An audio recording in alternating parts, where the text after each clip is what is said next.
Hey everybody, welcome to the show. My name is Bill, here as always with Scott. How you doing, buddy? Hey, I'm doing pretty good. How about yourself? Not bad. We're like the Entertainment Tonight of the modern day. You remember the theme? That's a good song, isn't it? Written by John Tesh. Yeah, we're like, instead of Mary Hart and John Tesh, it's Entertainment Tonight with two middle-aged bastards. They were middle-aged too. Don't let them fool you. They just had better lighting. Yeah, we got terrible lighting here in the basement. Well, happy Friday night to you. We're having our Cabo and Sprite as usual. Yeah, later in the week than usual, but this week was fucking crazy busy for me. Really? Yeah, I mean, just kids are starting school next week, so we have to go visit schools. Work itself has been really busy.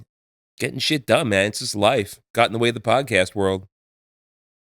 Well, pop culture news still continued on, despite how busy you were. That train kept it coming. So I might actually have some stories here that you don't know about. I haven't been able to keep up, so this is where I come for my news. Great. Be like Scott. You people in your car, be like Scott. I always said we're a little bit like the end of the old Howard Stern show when Robin would do the news. Yeah. That's kind of like the format of our show and paying loving homage to that old show. But that's where I used to get my news. Like, if I didn't hear it on Robin Quiver's news, I didn't know about it. I can't say it was my sole outlet for news, but they did cover stuff you wouldn't hear anyplace else. So I got like topical news stories other places, but they always had a damn good angle on some stories. Yeah, if they couldn't work fart jokes into it, it probably wouldn't make Robin's news. So I only do the news items that were funny. If it was like a serious news item, they usually didn't cover it. Yeah. I mean, to be fair, do we do some of our news stories just so we can work some fart noises in there? No question. Absolutely. I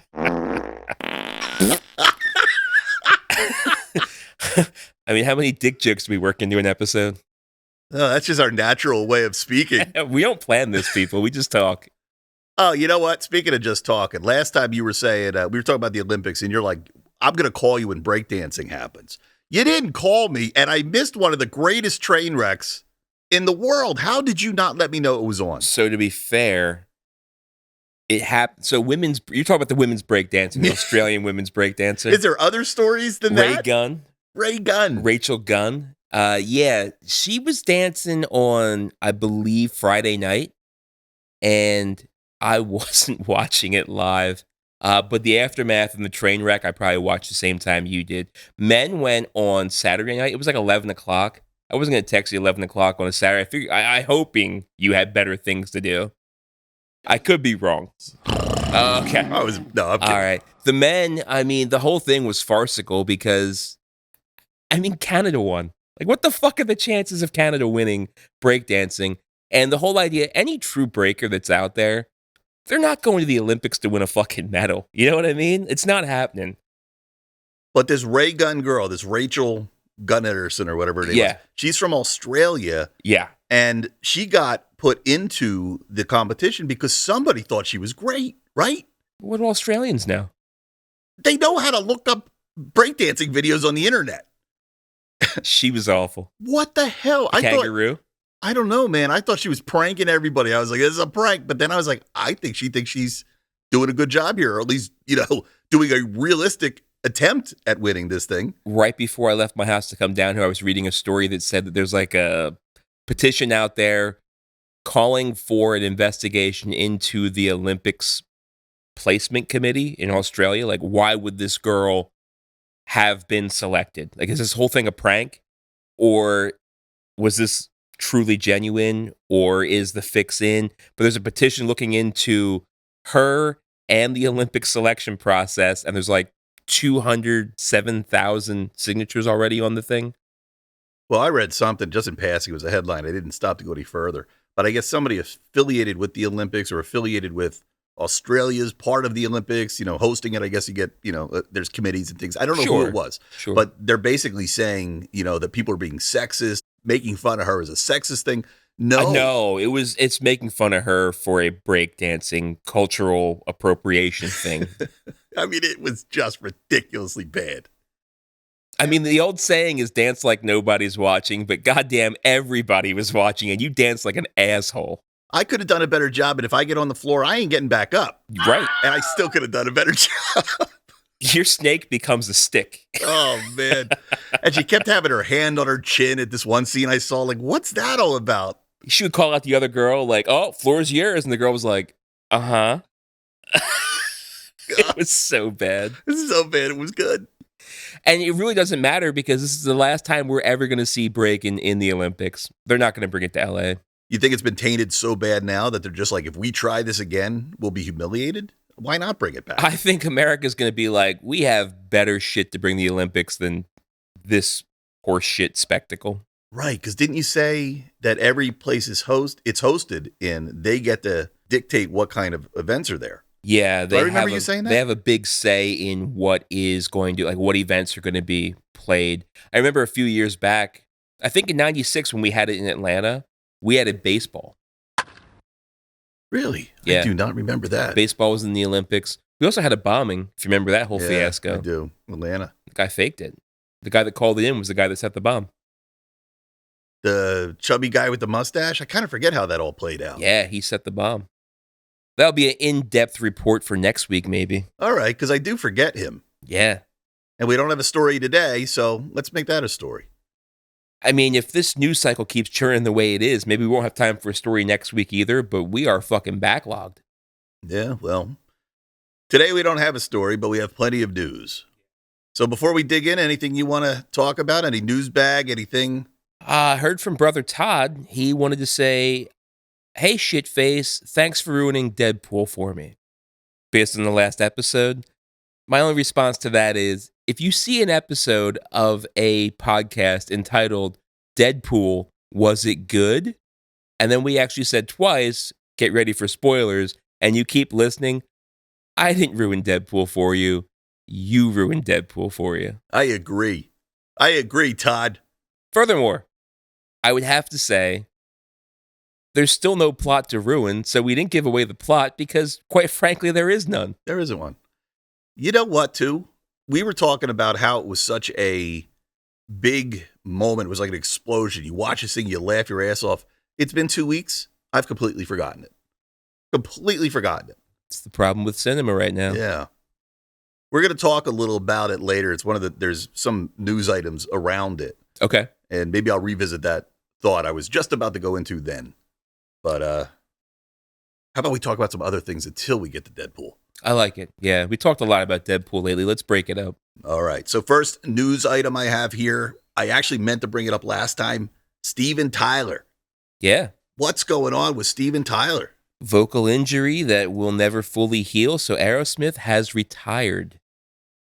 And that's not like one of those fake, like, it's the end of the road, but in 3 weeks, we're going to come back on tour and, pull a Motley Crue, pull a Kiss. No, he's really like, it's done. It's over, Johnny. It's over. Yeah. I can't see Aerosmith going on without Steven Tyler. I can see Joe Perry doing other side projects and things like that, but will the other musicians still play? Maybe. Not as a group, but with other projects? Maybe.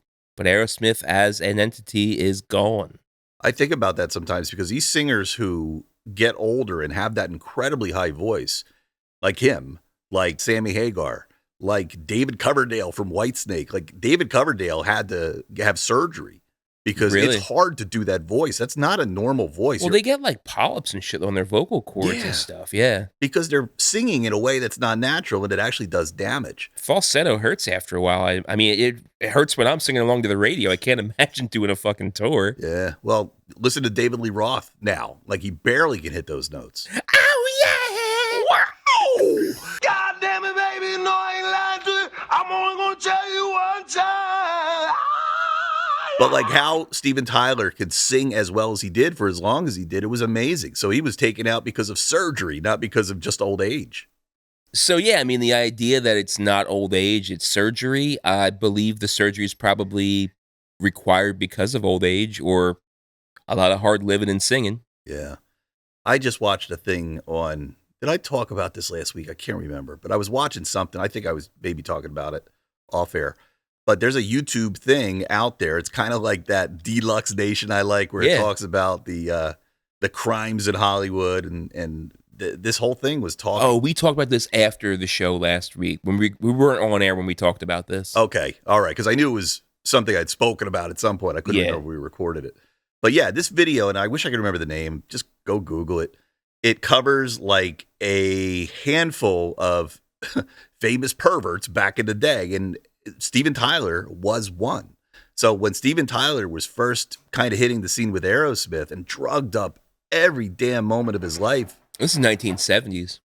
Yeah, I think it was either maybe mid, but he basically would go to this bar. A lot of people would go to these bars in LA, and for some reason, kids were hanging around. You know, this is the early days. Weren't they in Boston? I think this is when they were signed in really? LA. Okay. Maybe I got the story right. Whatever it is, he actually met a 14-year-old who would just hang out with all the rock stars at the clubs, and he basically adopted her. Like, he basically started dating her, and he got her parents to allow her to go on tour with him, and he was dating a 14-year-old. And I know back in the day it was not as frowned upon as it is now. Brooke Shields did a nude scene as a 13-year-old. You know, you heard about these kind of stories. Tracy Lords, it wasn't taboo yet to be young and be in Hollywood, but it is still gross. Even Elvis and his wife, when that whole thing went down, she was way underage. Yeah. So my wife Amy just walked in, heard me make the statement about Tracy Lords, and what did you say? She was underage when that whole thing happened. I thought everybody knew she was underage, and they just decided to change the laws at some point. She had a fake ID, and everybody thought she was of age. As soon as they found out that she wasn't of age, everything got pulled from the shelves, and yeah, it was a big deal when they found out she wasn't of age. I mean, there's quite a different story between pornography and, you know, Brooke Shields just being naked and pretty baby. Well, you heard it here from Amy, our resident porno expert. So yeah, Amy came down. She's got the dog. She's got a pizza. We don't have any pizza. I don't know where you got the pizza from. Thanks for offering us some. Yeah, I had a salad, she says. She gets the pizza. I get a friggin' salad. Bet you she made the salad. Out of a bag. Took effort. It was, the bag was cut open with love. Everything was poured into a bowl with love. It's her birthday weekend. She's not here to serve. She's here to be served. That's right. Yeah. I know. When did, we used to get birthdays, and now it's birth weeks. It's true. All right, I'm going to move on to my next story here. Did you know that Warner Brothers has finally shut down the Cartoon Network website? So the Cartoon Network is really kind of dead. It says here, as kids' viewing habits continue to bypass linear television for on-demand streaming, Cartoon Network and other cable networks targeting children, such as the Disney Channel and Nickelodeon, have been rapidly losing eyeballs. In July 2024, Cartoon Network averaged 74,000 viewers during its broadcast day, ranking 43rd overall. So if you go to the website now, it just redirects to Max. So everything's just going on Max. I believe that. My kids do not understand the concept of turning on a television and watch what's being aired rather than just pick what you want to watch. The idea of, like, we go down to the beach house and they just have cable down there and they put on Nickelodeon and they say, well, we want to watch SpongeBob. Well, I'm sorry, this other horse shit's on. What do you mean? You just select SpongeBob? So there are a few on demand, but kids these days do not understand the idea of watching programming as it's being aired on live television. Yeah, that's crazy. So right? It says here there's still Cartoon Network running on like 50% of the cable installations around the country, but it's dying essentially. And it's exactly what you just said with your kids. Like linear TV is that idea of sequential things. You can't skip it. And then we started to be able to record it on a TiVo. Right. But yeah, your kids are my son too. He's of the age of like, why would I sit and wait for something to come on at 8:00? I don't care. I'll rather just get it on demand or not watch it. You mentioned Disney Channel. Why would anybody go to Disney Channel and not just go to Disney Plus and watch exactly what you want, exactly when you want, as many times as you want? Does it mean you're old if you have cable at this point in 2024? Absolutely. Do you have cable? No. Yeah, I don't think I know anybody who actually has cable. I mean, the closest thing I have to cable is Hulu Plus, which is live television and sports, but it's not cable necessarily. I only have it to watch Eagles games and Phillies games because I can't watch them anyplace else. Why can't you watch Eagles games? Where else would I watch an Eagles game? I watch it on that Fubo. Yeah, I don't do that. And it's still being aired. They still have commercials on Fubo. So it's the same as Hulu Plus. I can't watch Phillies games anyplace else anyway. I'm surprised there's not just like a MLB baseball streaming app and a. Oh, there is. You can get through the cable company for $250 a season. Fuck that. Oh, that's kind of like the football. What was that? NFL season? Network or the ticket, NFL ticket. Yeah. Is that still a thing? I guess it is if you have cable. Yeah. And the thing is, if you live in the market of your team, like we're both Eagles fans, we live in the Eagles market. If you would get that ticket, Eagles games would be blacked out because it's only sold to the local channels. Like that ticket is only good for people that live out of market. Like if you move to Detroit and you're not a Lions fan, you're an Eagles fan, you can buy the ticket and watch all the games that would be not available to you on your local cable.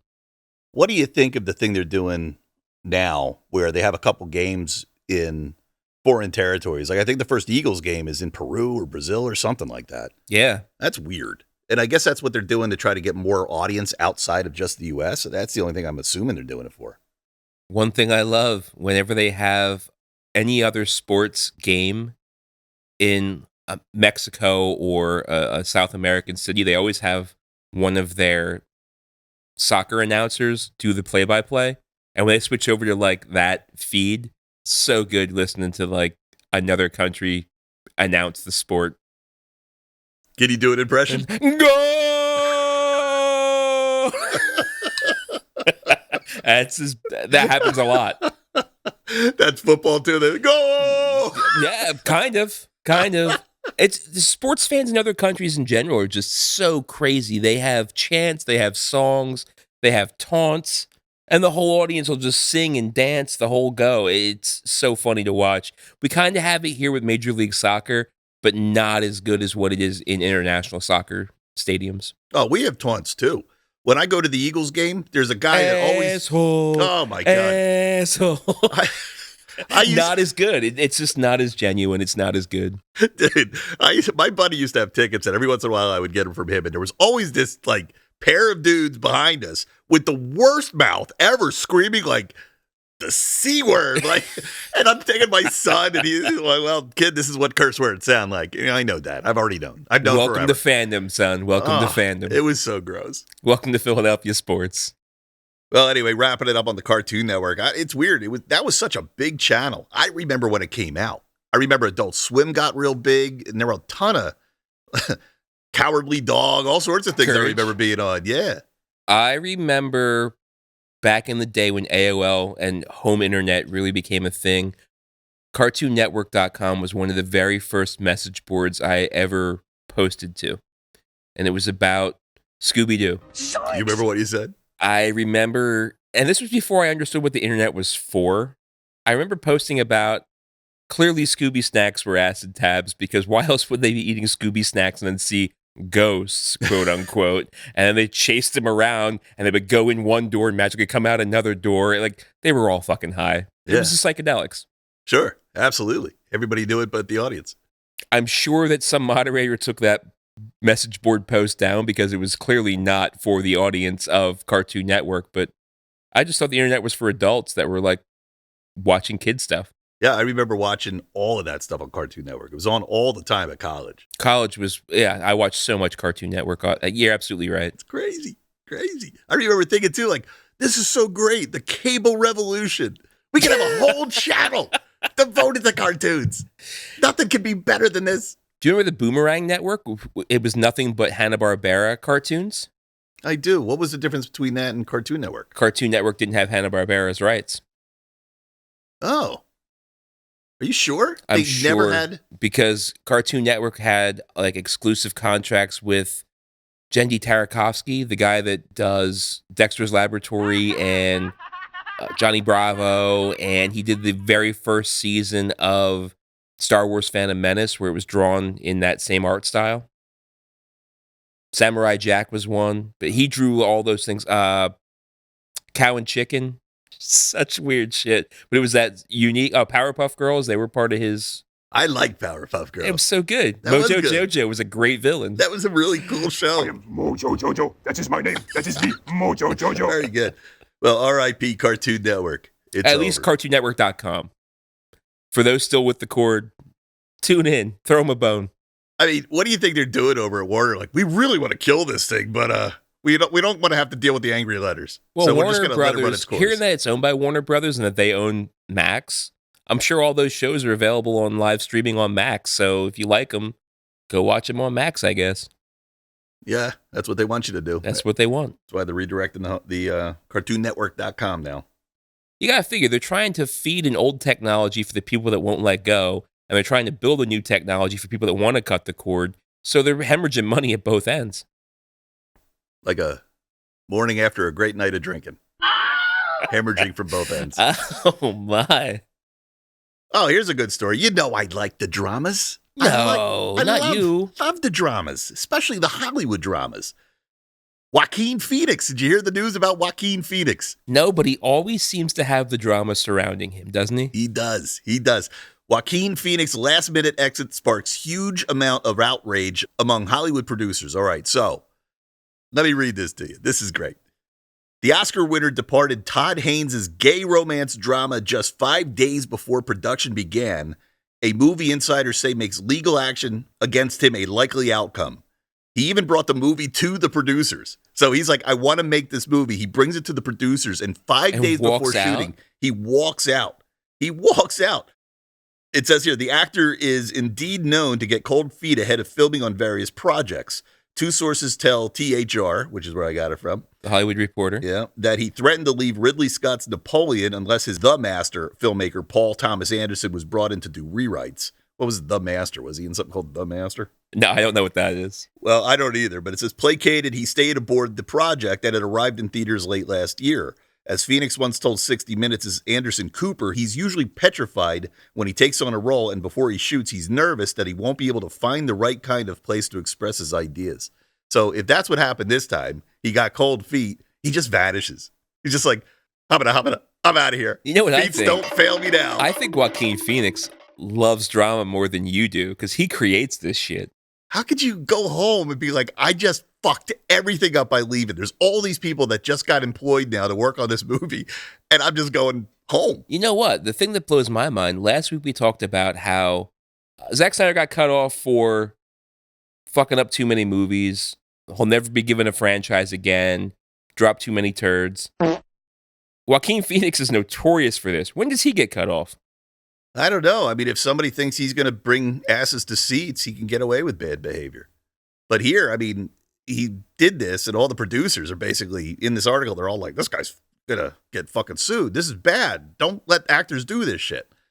So I guess the star actor has a hell of a lot more power than the star director. That's what we're learning from this. Or thinks he does. Or thinks he does. I can't wait to see what happens. Let's see. I mean, he's going to be sued for it. It's going to be a ton of money. I don't know how much money he's got in the bank.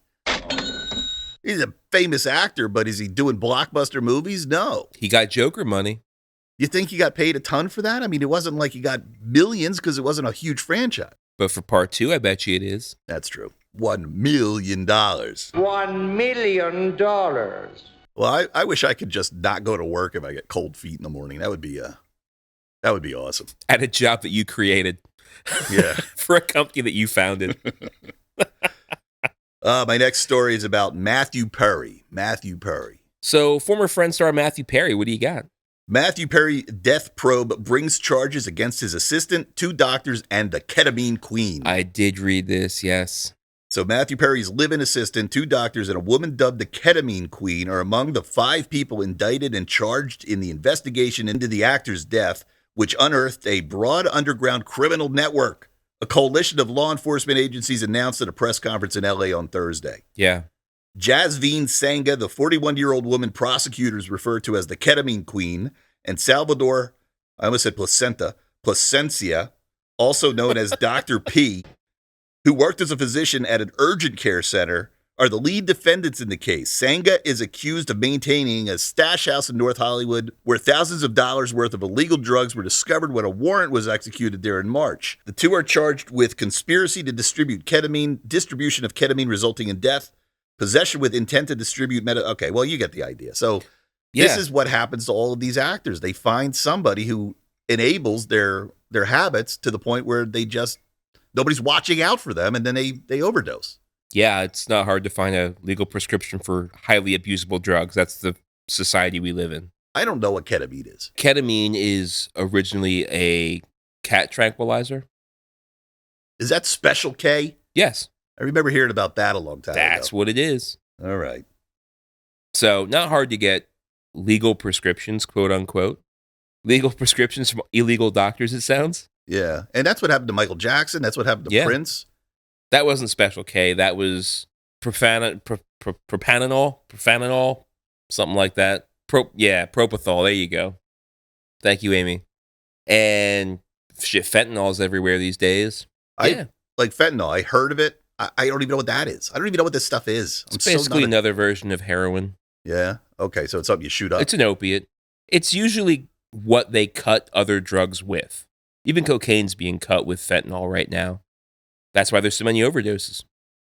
But what's the benefit of cutting it with that and not like... Pure cocaine, you can space it out, and fentanyl's cheap. Does it do anything to get you high, or it only kills you? It slows things down. So basically, if you use cocaine that is cut with fentanyl, you're basically speedballing without knowing it. So the cocaine gets you going, and the fentanyl slows you down. And your system don't know how to react, so it stops. So drug dealers are putting this in because it's a cheap additive. Mm-hmm. It still gets you high, and they can sell, something for... They can take a pound of pure uncut cocaine and spread it out into 5 pounds of... I get it now. Cut cocaine, Right. yeah. Yeah, I always hear there's a fentanyl crisis, and I'm like, but I don't know what it is. So my dad worked as a firefighter, and he also covered the EMT, ran the ambulance. It was all part of the same department. He always asked the question, if you were a drug dealer and you had people hooked on your shit, why would you want to kill them? It's a great question. It's bad business. Terrible business. Your best customer is your return customer. In any business. Yeah, I know when I was young and closer to playing with drugs, I was always afraid that somebody would ruin the drugs. I was always afraid that I'd get like the cocaine that had like the deadly thing in it. But then I would always ask, like, why would there be deadly stuff in it? But Do you think you were the kid that was going to get the candy with the razor blades in it at Halloween time, too? No. Because that was all bullshit. That was never proven to be true. Never happened once.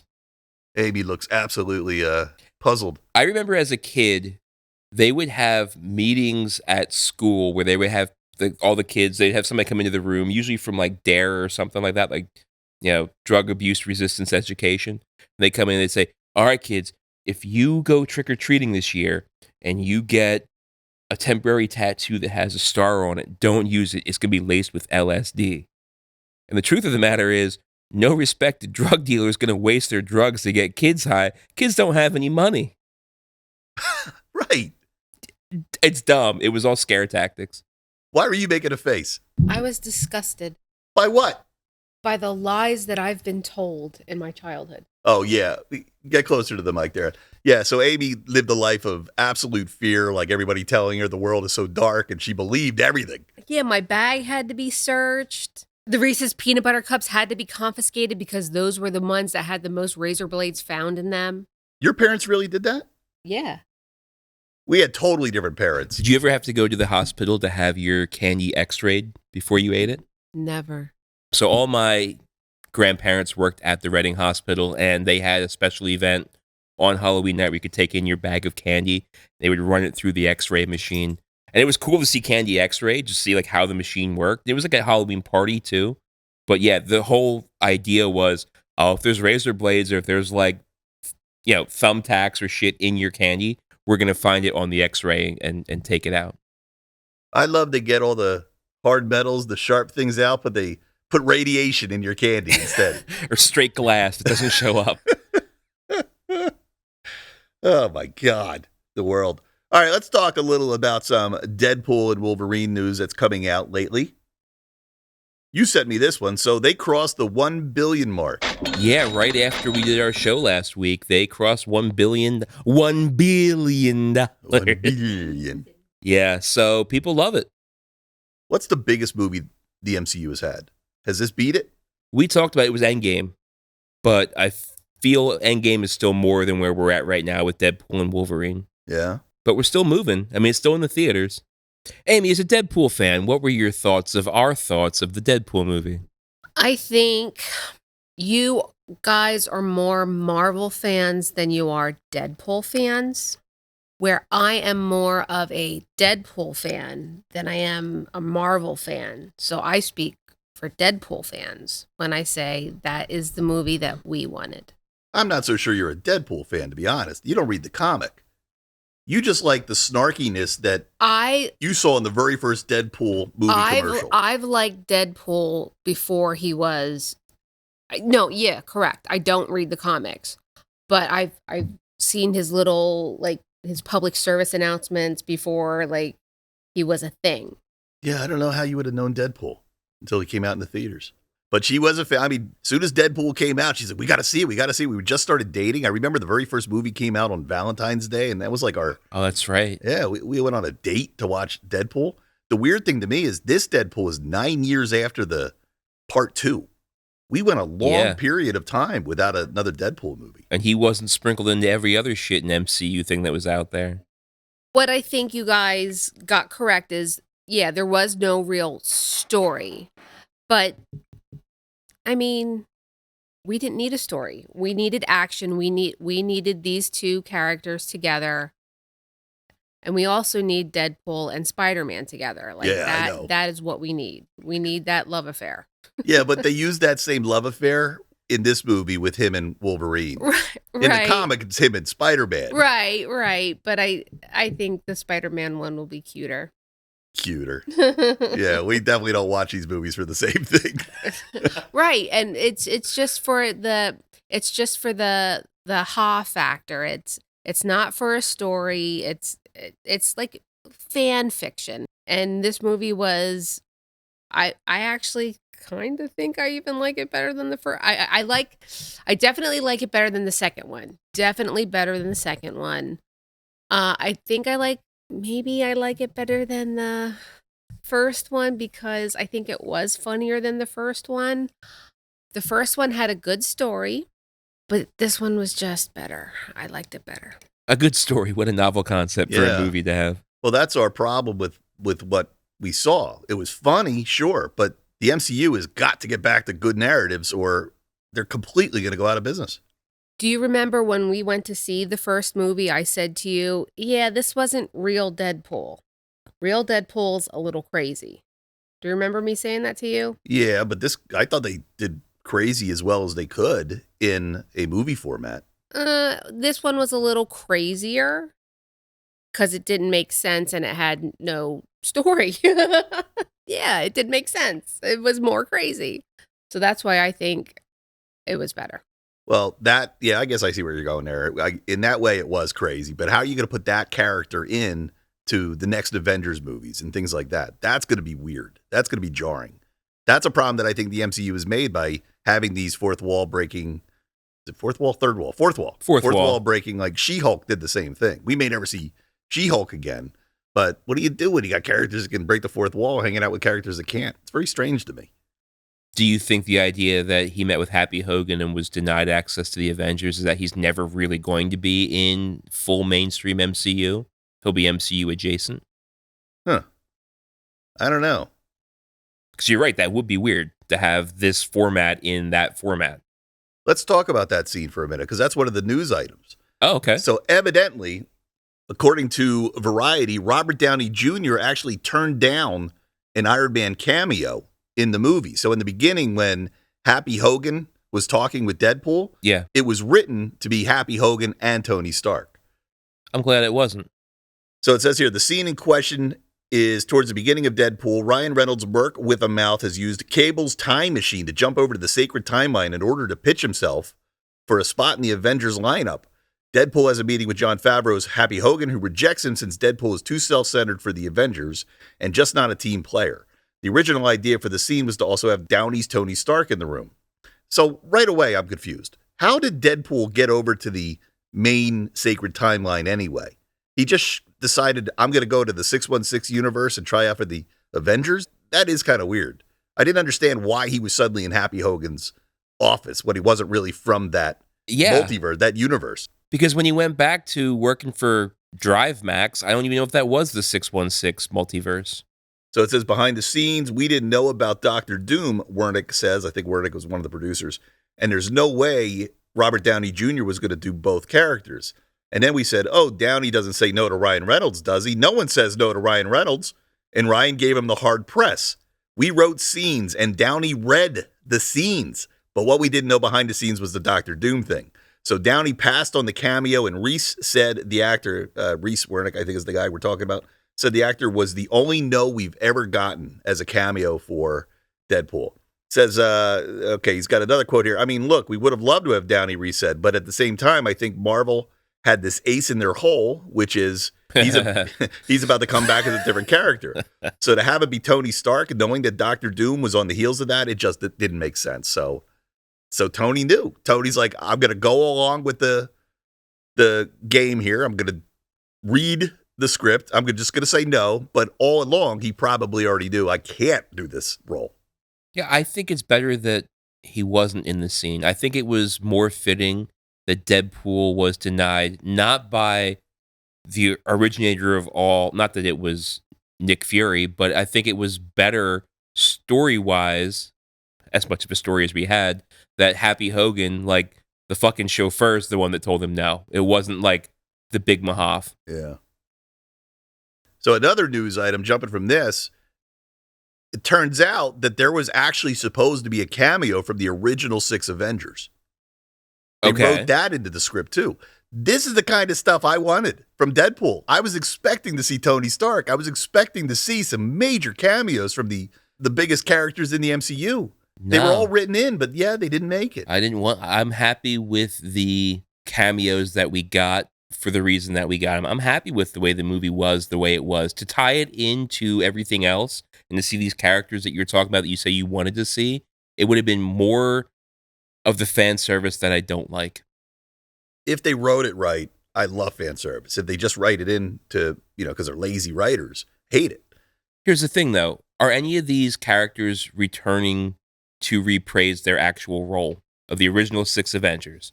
And we're talking about Thor and the Hulk and Captain America and Black Widow and Hawkeye and Iron Man. Are any of those 6 people actually returning to play the roles that they're going to be playing in the MCU? I don't know. Not as we know of right now. Probably not.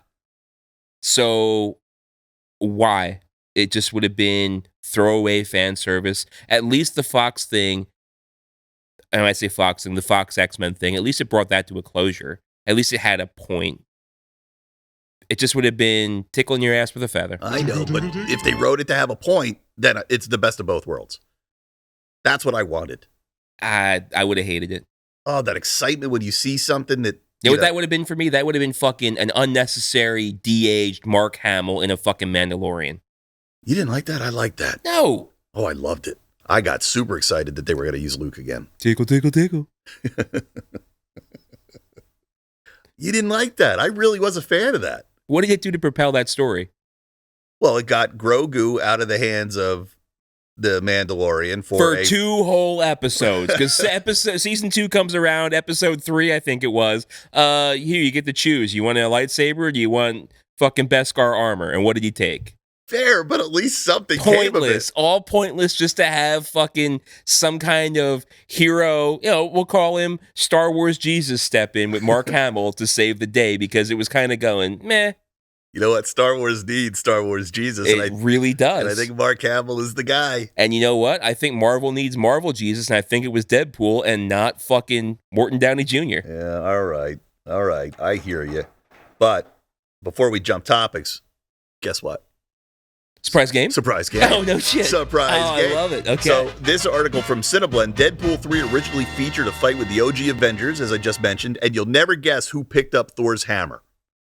Well, who did it so far? Captain America moved it, and Vision picked it up with no problem. Did he? I don't remember Vision picking it up. Vision picked it up, yeah. Huh. All right, so watching the Deadpool movie, who would have picked up the hammer? Amy, you get a guess. You know what? I'm going to guess it was that dickhead Peter. Amy, who do you guess? Nice pull. Nice pull. Well, we do have a winner. Oh? Yeah, and it's not you, Amy. It's not Nice pull. Peter. Peter picked up the hammer because he's pure of heart. Peter. Isn't that like the criteria to pick up Mjolnir? You have to have like pure heart or something? This Peter gag, we talked about it last episode. Amy and I didn't get it either, this Peter thing. That would hurt. You ever pick up a hammer with your Peter? But, I mean, why they thought this Peter joke was so good that they had to use it throughout the Deadpool movie, and even in this idea. And again, I agree with Amy. Deadpool 2 was not my favorite. It did not set the bar high in this trilogy of movies, but did I really miss something with Peter being the bull's teats? Like, what the fuck did this guy do to matter? Yeah, I don't know. I forgot him. If they didn't even put him in this Deadpool 3, I wouldn't have said, hey, where's that Peter guy? Hey, you know who I miss? You know where they really dropped the ball?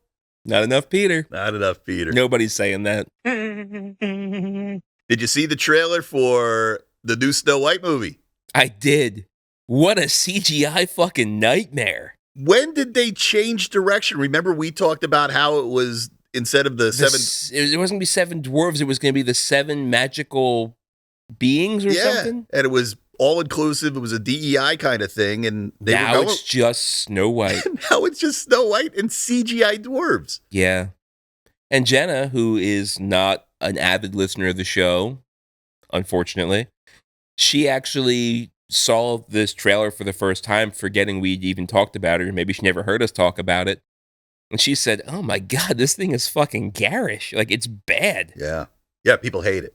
Ugh. So I got 3 notes here from Screen Rant. Disney's Snow White remake features CGI 7 dwarfs, sparking online controversy and dividing audiences, right? The thing was dividing audiences in the beginning. They go back to the drawing board. They try to massage it to be more traditional, and it's still pissing people off. Yeah. Actor Peter Dinklage criticized Disney for not casting actors with dwarfism, fueling the ongoing debate. So they're like, we're damned if we do, we're damned if we don't. And that always was the thing that they were trying to do to not make it dwarves, was to like not offend. Yeah. The direction they went was fucking terrible. And the last bullet here, trailer release maintains stereotypical depictions, failing to address concerns about representation. Well, that's what they went away from because everybody freaked out about that. Disney is just damned with this movie. Yeah. Some things are meant for a place and a time. We talk about it on here a lot. The reason a lot of these 80s remakes aren't blockbuster hits are because they, like Ghostbusters, a place and a time. It had a feel from a place and a time. Now we're going back to fucking, 1930s with Snow White? Are you kidding me? Yeah. I may not have done the story. I might have cut it. Did I talk about Jennifer Aniston getting kind of accused by people today? Yeah. Friends. Yeah, we did. And so her response to people saying, hey, you guys did some... You took place in New York City. You didn't have any black people? Yeah, that kind of thing. Yeah. So she goes... Seinfeld did the same thing. And it was also dirty jokes. Really? I think there were some gay jokes and things like that. Oh, yeah, okay. And Jennifer Aniston's response to it was so PC. Yeah, we really should have thought that through. You could have thought that through till the cows came home. When everybody's doing it, you at the time think it it's wouldn't okay. have mattered. Yeah. It wouldn't have mattered. So when I hear people say now, like, oh, yeah, we shouldn't have done all, it's like, it's the way it was. You can't judge art of yesterday with, thought processes of today. It just doesn't work. Yeah. And we're definitely at a different time, but this time, one day in 30 years is going to be looked at, and it won't be the same as it is today. They're going to say, the things we're doing now are going to be things we're sorry for in the future. Don't think this show ain't getting canceled. We were canceled our first episode. We lost a sponsor. Our first one. What was it? Liquid IV. Was it in the Piss Puck? Oh, Piss Puck. Yeah, that was one. That's right. First seen at CES 2022. Go back to episode 8 if you want to hear about the Piss Puck. That was an early one. That was still a winner. But we did little skits. How about James Cameron teasing a new Terminator project? Yeah, he's also teasing a new Avatar project. Who the fuck cares? Yeah, I don't get Avatar. I don't get Terminator. I mean, he's beat this thing to the ground with how many remakes and redos and rehashes and retools and, shit. What even connects anymore? Well, it says here, Cameron casually dropped news that he was working on his own Terminator stuff, in quotes, Terminator stuff. Unfortunately, the filmmaker remains tight-lipped and isn't spilling the beans on what it is. It's totally classified, teased Cameron. I don't want to have to send out a potentially dangerous robotic agent if you were to talk about it, even retroactively. Media outlets reporting on Cameron's comments are making it look like the news came out of nowhere, but they have forgotten that Cameron had already hinted twice about a Terminator movie that, at the time, he was planning to write and direct. If you remember back in 2022, do you remember, Scott? The writer's asking if you remember. Cameron had mentioned that he was in discussions to direct the next Terminator movie. He said, if I were to do another Terminator film and maybe trying to launch that franchise again, which is in discussion, but nothing has been decided, I would make it much more about the AI side of it than the bad robots We going talked crazy. about this. I do remember that story. Yeah. It would be weird if they did a Terminator now and it was all about the bad AI. I mean, there's already people now that are terrified of AI. So He said he did not want to be someone to demonize AI and scare people unnecessarily, I think is what the quote was in the story back in the day, right?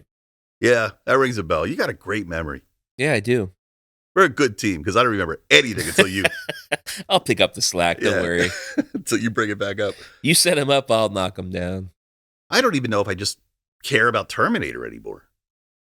That's what I'm saying. There were so many stops and starts, and then they tried to bring in a de-aged Arnold Schwarzenegger, and like, I don't even know if I saw the last one. What else could they do? The concept is done. You know, you could make all these.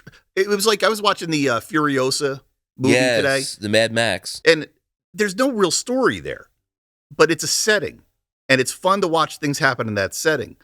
I don't It's even a think. world to play in. Yeah, I don't even think Terminator has a world to play in.